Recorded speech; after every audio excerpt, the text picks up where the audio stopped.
बिस्मिल्लाहिर्रहमानिर्रहीम। जी dear students, आज का जो हमारा टॉपिक है ये एफएससी फिजिक्स पार्ट 2 के अंदर चैप्टर नंबर 2 में vector addition by rectangular components है। एग्जाम पॉइंट ऑफ व्यू से भी ये टॉपिक बड़ा ही इम्पोर्टेंट है और वैसे भी जनरली वेक्टर ऑपरेशंस को समझने के लिए भी ये वाला टॉपिक जो है ये बड़ा इम्पोर्टेंट है। इसको तवज्जो से समझना ज़रा आपने। तो स्टार्ट करते हैं जी, vector additions by rectangular components.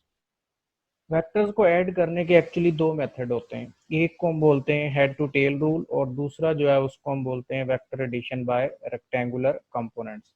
Actually जो vector addition by rectangular components है ये हेड टू टेल रूल को ही एक्सटेंड करके जो है वो एक मेथड जो है वो ड्राइव किया गया है कि वेक्टर्स को कैसे हम ऐड कर सकते हैं। आपको नज़र आ रहा होगा ये साइड पे जो डायग्राम बनी हुई है आपकी टेक्स्ट बुक की ये डायग्राम है और इस डायग्राम को ही आगे हम एक्सटेंड करते हैं और हम समझते हैं कि वेक्टर्स को कैसे ऐड किया जाता है। लेकिन इस टॉपिक के अंदर जो इम्पोर्टेंट चीज़ है उनमें से सबसे पहले जो है वो ये डायग्राम है। डायग्राम का हमें सही से आइडिया होगा, अंडरस्टैंडिंग होगी, तभी जो है वो हम इस टॉपिक को समझ पाएंगे। सबसे पहले इस डायग्राम की तरफ आते हैं। अगर इस डायग्राम को आप गौर से देखें तो ये जो आपको ब्लैक लाइंस नजर आ रही हैं जिसके ऊपर ये y लिखा हुआ है और दूसरी ये जो अलोंग द हॉरिजॉन्टल है जिसका ये x लिखा हुआ है, ये कोऑर्डिनेट सिस्टम है, ये रेफरेंस लाइंस ड्रॉ की गई हैं। फिर इसके बाद वेक्टर जो है वो एक ये ब्लू लाइन के अंदर आपको नजर आ रहा है, ये वाला वेक्टर जो है वो a है और जो दूसरा वेक्टर है वो आपको ये ग्रीन लाइन में नजर आ रहा है, ये वेक्टर b है। इन दोनों वेक्टर्स को एक्चुअली ऐड करना है और जैसा कि आप लोग जानते हैं कि वेक्टर्स को कैसे ऐड किया जाता है, by head to tail rule add किया जाता है। अगर इनको यहाँ पे मैं सेपरेट आपको ड्रॉ करके दिखाना चाहूँ तो हम समझते हैं ज़रा ये कैसे ड्रॉ होते हैं, ये इनको हम कैसे ऐड करते हैं। और अगर आप फर्दर डिटेल में जाना चाहें तो आप प्रीवियस लेक्चर्स जो हैं वो देखें ज़रा, vector addition by head to tail rule वाला और उसके साथ जो है वो वेक्टर रेजोल्यूशन ऑफ वेक्टर वाला। तो हम सबसे पहले इसकी तरफ आते हैं कि ये दो वेक्टर्स जो है उनको हमने कैसे ऐड किया हुआ है। तो ये वेक्टर्स कैसे ऐड हो रहे हैं कि फर्स्ट वेक्टर जो है वो ए कंसीडर किया गया है और जो सेकंड वेक्टर है उसको बी कंसीडर किया गया और जो वेक्टर बी है उसकी टेल को वेक्टर ए के हेड पे लेके आए हैं हम।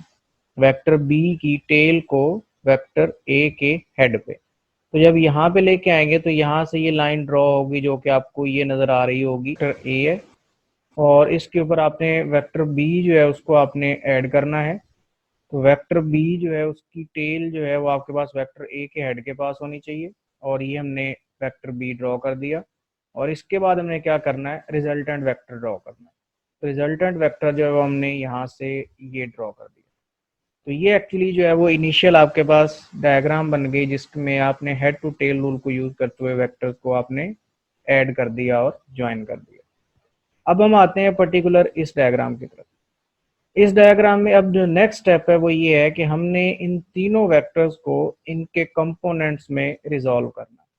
अब वेक्टर्स को कंपोनेंट्स में कैसे रिजॉल्व किया जाता है उसको भी यहाँ सेपरेट जो है एक को रिजॉल्व करके मैं दिखा देता हूँ। लेट से आपके पास ये एक वेक्टर है जिसको लेट से मैं वेक्टर ए कंसिडर करता हूँ। अब अगर इसको कंपोनेंट्स में रिजॉल्व करना है तो कंपोनेंट्स में कैसे रिजॉल्व किया जाए, उसके लिए पहले हम ये करते हैं कि मैं रेफरेंस लाइंस लगाता हूँ कि अलोंग एक्स एक्सिस जो है वो लेट से ये लाइन है और अलोंग वाई एक्सिस जो है वो ये इसके वाई एक्सिस है। अब अगर इसके मैंने कंपोनेंट्स ड्रॉ करने हैं तो मुझे एक परपेंडिकुलर ड्रॉ करना पड़ेगा एक्स एक्सिस पे और एक परपेंडिकुलर ड्रॉ करना पड़ेगा वाई एक्सिस पे। लेट से यहाँ से मैं एक परपेंडिकुलर ड्रॉ करता हूँ अलोंग एक्स एक्सिस, तो ये बन जाएगा इसका वाई कंपोनेंट। और यहाँ से मैं एक परपेंडिकुलर ड्रॉ करता हूँ जो कि होगा ऑन वाई एक्सिस, प्रोजेक्शन है इसका, तो ये एक्चुअली क्या हो गया, ये इसका वाई कंपोनेंट हो गया। अब यहाँ पे y कंपोनेंट कौन सा और x कंपोनेंट कौन सा है, यहाँ से लेकर यहाँ तक जो है ये इसका x कंपोनेंट है और यहाँ से लेकर यहाँ तक ये इसका y कंपोनेंट है।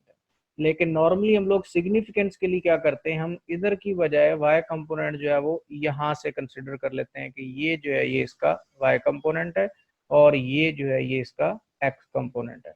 अगर इसको मैं रेज करके आपको बताऊं तो मतलब आप ये समझेंगे कि अब इस डायग्राम के अंदर ये क्या है, ये y कंपोनेंट है और ये क्या है, ये x कंपोनेंट है।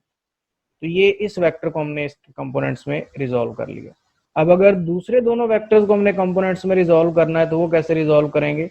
सबसे पहले आप ये देखें कि अगर आपने इस वेक्टर ए को रिजॉल्व करना है तो इसकी टॉप से यहाँ वर्टिकल ये जो डॉटेड लाइन है ये रिप्रेजेंट कर रही है कि ये ए का वाई कंपोनेंट है, और ओरिजिन से लेकर यहाँ तक ये लाइन रिप्रेजेंट कर रही है कि ये ए का एक्स कंपोनेंट है।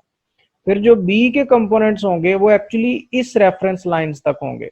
मतलब ये आप सबसे पहले ओरिजेंटल लाइन एक ड्रॉ करेंगे जो कि बी के ओरिजिन से स्टार्ट हो रही है, जहां से बी वेक्टर ओरिजिनेट हो रहा है।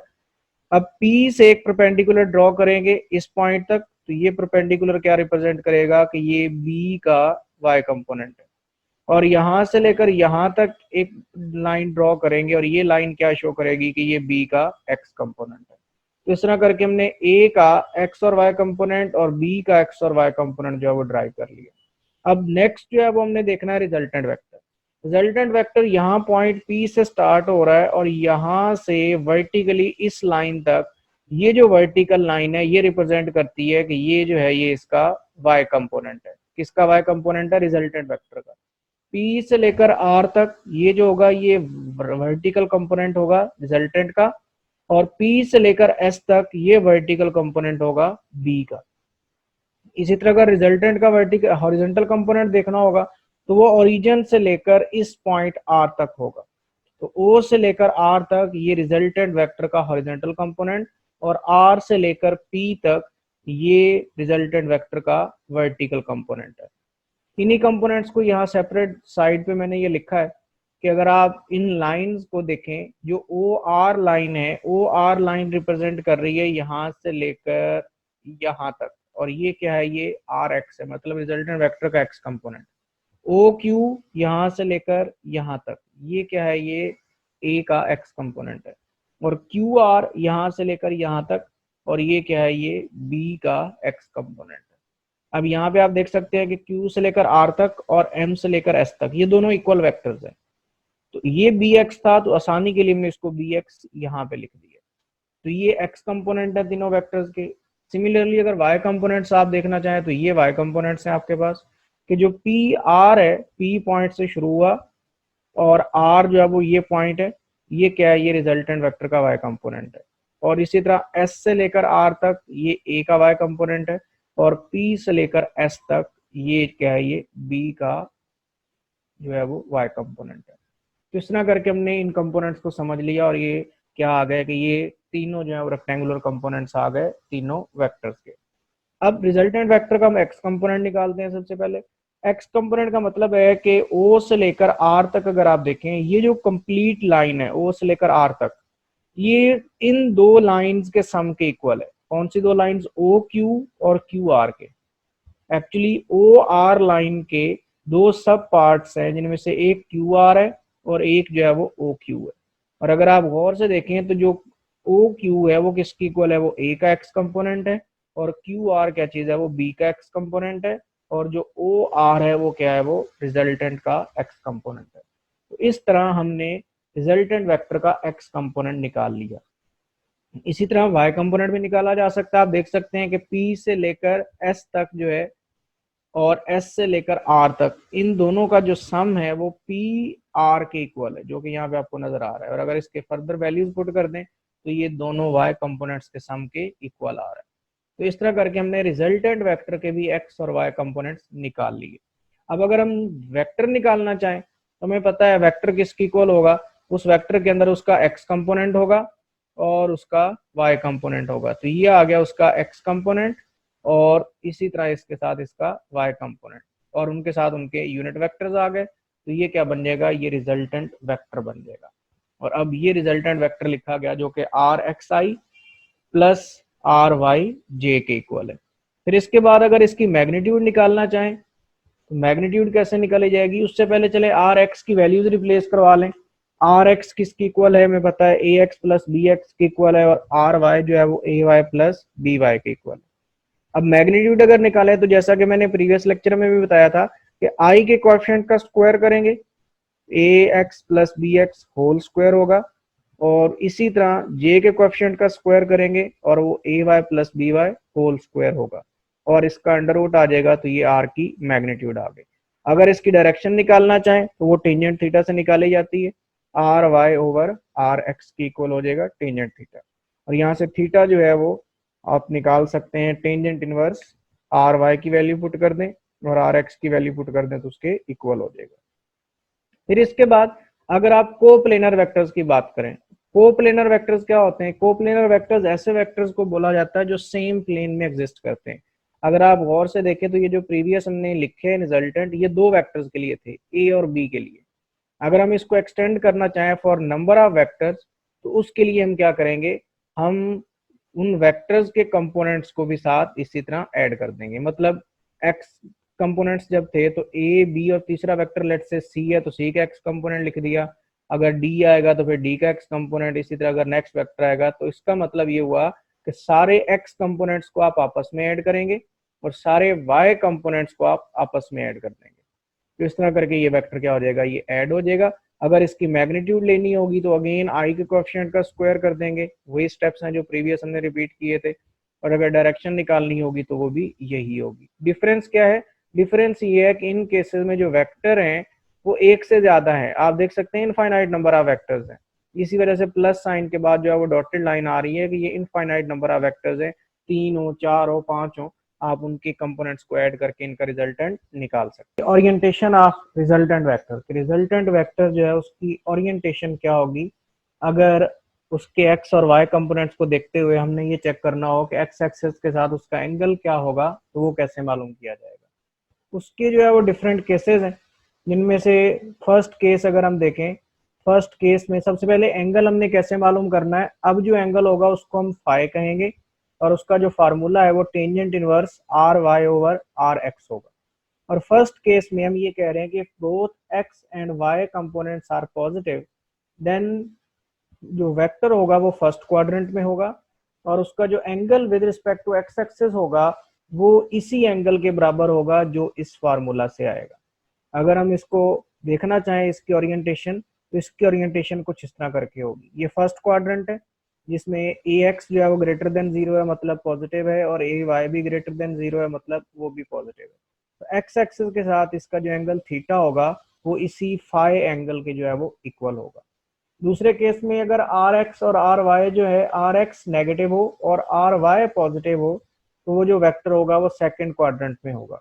सेकंड क्वाड्रेंट होता ही ऐसा है जिसमें एक्स कंपोनेंट जो है वो नेगेटिव होता है और जो वाई कंपोनेंट है वो पॉजिटिव होता है, ये सेकंड क्वाड्रेंट कहलाता है। और अब इसमें अंदर जो एंगल थीटा होगा वो किसके इक्वल होगा? वो 180 माइनस फाइव के इक्वल होगा। फाइव कौन सा एंगल होगा? जो यहाँ से आएगा।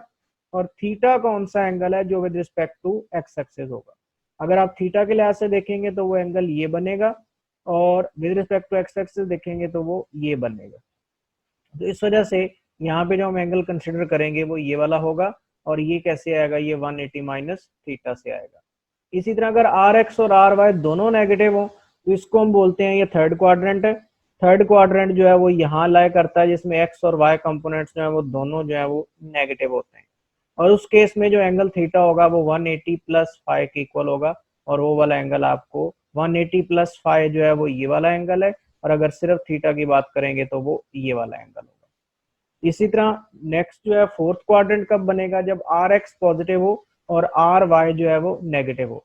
इस केस में जो एंगल थीटा होगा वो किसके इक्वल होगा? वो 360 माइनस फाइव होगा और सिर्फ जो फाइव है वो किसके इक्वल होगा? वो आपके पास ये वाला एंगल होगा।